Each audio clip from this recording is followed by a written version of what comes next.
উৎসবের মরশুমেই কেন্দ্রীয় সরকারি কর্মচারীদের অতিরিক্ত 4% ডিএ বৃদ্ধির কথা ঘোষণা করেছে মোদী সরকার। আর এবার ডিএ বাড়ল রাজ্য সরকারি কর্মীদেরও।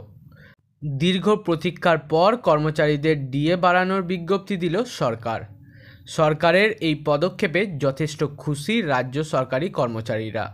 সরকারি কর্মীদের মহার্ঘ ভাতার পাশাপাশি পেনশনভোগী বা অবসরপ্রাপ্ত সরকারি কর্মচারীদেরও মহার্ঘ ভাতা বাড়ানোর কথা ঘোষণা করেছে সরকার।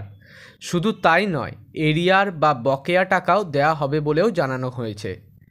জানিয়ে রাখি, পশ্চিমবঙ্গ নয়, সম্প্রতি জম্মু ও কাশ্মীরের অর্থ দপ্তরের তরফে বিজ্ঞপ্তি জারি করে জানানো হয়েছে এই কথা। সপ্তম বেতন কমিশনের আওতায় সরকারি কর্মচারী এবং পেনশনভোগীদের আরও 4% ডিএ বৃদ্ধি করা হচ্ছে। উল্লেখ্য, এর আগে জম্মু ও কাশ্মীরের রাজ্য সরকারি কর্মচারীরা 42% মহার্ঘ ভাতা পাচ্ছিলেন। এবার থেকে তারা 46% মহার্ঘ ভাতা পাবেন।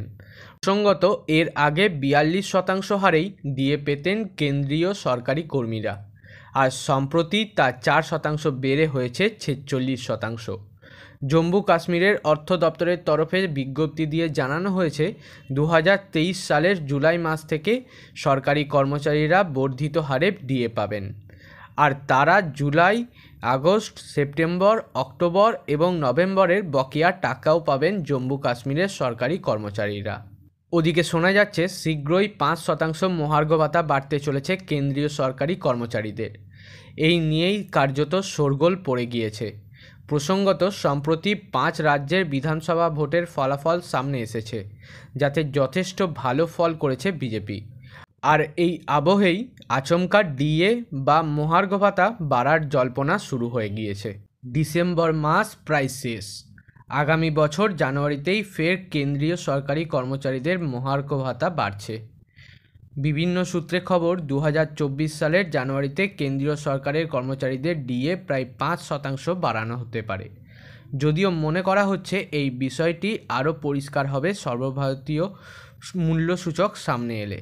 জানিয়ে রাখি, কেন্দ্রীয় সরকার বছরে 2 বার মহার্ঘ ভাতা বৃদ্ধি করে জানুয়ারি এবং জুলাই মাসে। জানুয়ারির বর্ধিত মহার্ঘ ভাতা সাধারণত মার্চ মাসে ঘোষণা করা হয়, তবে 24-এর প্রথমেই লোকসভা নির্বাচন থাকায় তা এবার আগেই ঘোষণা করা হতে পারে বলে মনে করা হচ্ছে। ভিডিওটি কেমন লাগলো তা অবশ্যই কমেন্ট করে জানান। ভালো লাগলে লাইক এবং শেয়ার করুন। আর এ ধরনের ভিডিও আরও পেতে বাংলাভাষী চ্যানেলটিকে সাবস্ক্রাইব করে রাখুন। ধন্যবাদ।